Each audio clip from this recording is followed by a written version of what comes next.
Une journée de dialogue a eu lieu à Diabo, à l'est du Burkina, le 20 septembre 2024, entre des organisations de la société civile OSC et les autorités locales.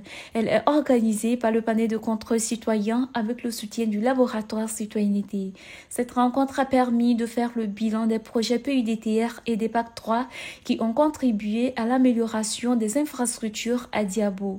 Mais au-delà des infrastructures, des défis importants, notamment en matière d'hygiène, persistent.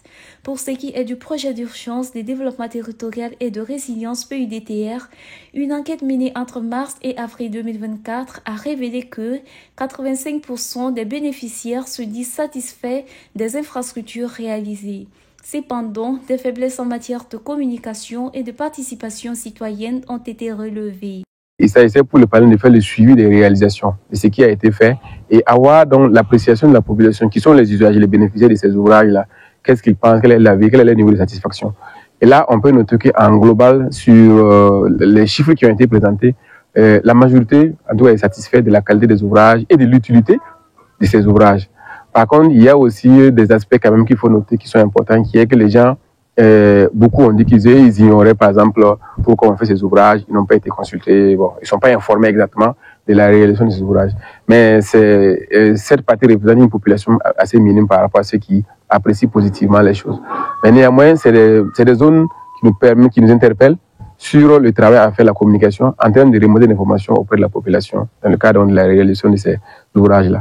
Parallèlement, des PAC 3, un programme axé sur la décentralisation et la participation citoyenne, a révélé des problèmes sérieux dans la gestion de l'hygiène. Les marchés, les ménages et surtout la maternité du centre médical du Diabo sont confrontés à des conditions sanitaires préoccupantes. Le panel a travaillé sur notamment l'hygiène et l'assainissement au niveau donc des marchés, au niveau des ménages et au niveau du centre médical, genre particulièrement au niveau de la maternité. Et on a pu constater qu'il y a véritablement un problème lié à l'hygiène. Donc on constate que les sachets plastiques sont déversés un peu partout. On constate au niveau du marché qu'il n'y a pas une zone vraiment pour le dépôt, voilà, des ordures, ainsi de suite. Et il n'y a pas un système organisé également pour l'enlèvement de ces ordures. Il n'y a même pas un lieu identifié par la commune pour donc le déposage de ces différentes ordures-là. Donc il y a beaucoup de problèmes qui sont soulignés là-bas. Au niveau de la maternité également, on a constaté des problèmes d'hygiène, notamment dans l'utilisation du matériel de travail par les agents de la santé et de l'utilisation des ouvrages d'assainissement, notamment dans les toilettes qui sont mis à leur disposition. Et donc ça interpelle toute l'autorité sur les décisions qui doivent être prises, notamment pour encourager la sensibilisation des gens au niveau donc de la maternité, sensibilisation sur l'hygiène, et au niveau donc des marchés et des ménages, c'est sensibiliser et également prendre des décisions pour mettre en place des comités d'hygiène, voilà, qui vont faire le suivi, qui vont également s'intéresser à ces aspects-là et qui trouvent ensemble des mesures qui correspondent, voilà, à la réalité de la commune. Pour résoudre ces défis, des recommandations et suggestions, en plus de la note de plaidoyer remise aux autorités administratives, ont été formulées tant pour le programme des PAC 3 que pour le PUDTR en vue d'une gouvernance participative et renforcée.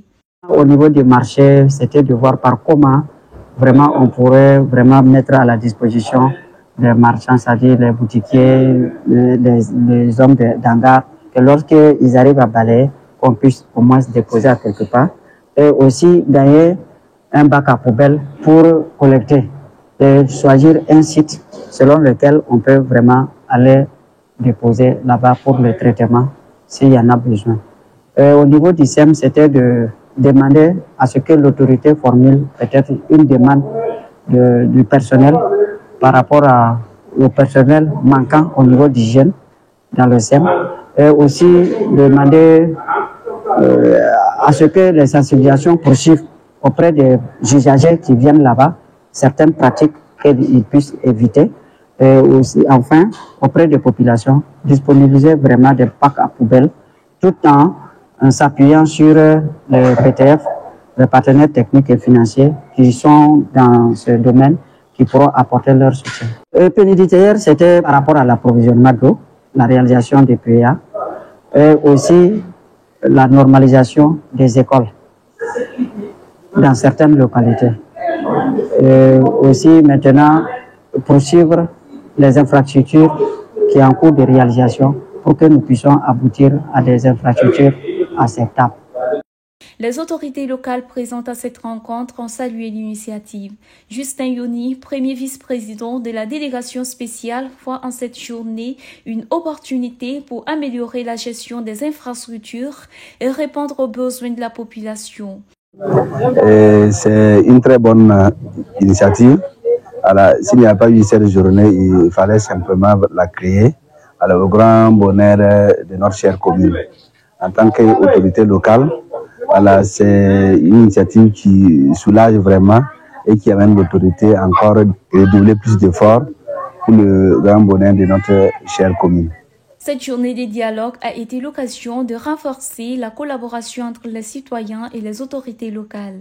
Elle a également mis en lumière la nécessité d'une gouvernance plus participative et d'une communication améliorée pour garantir un développement durable à Diabo.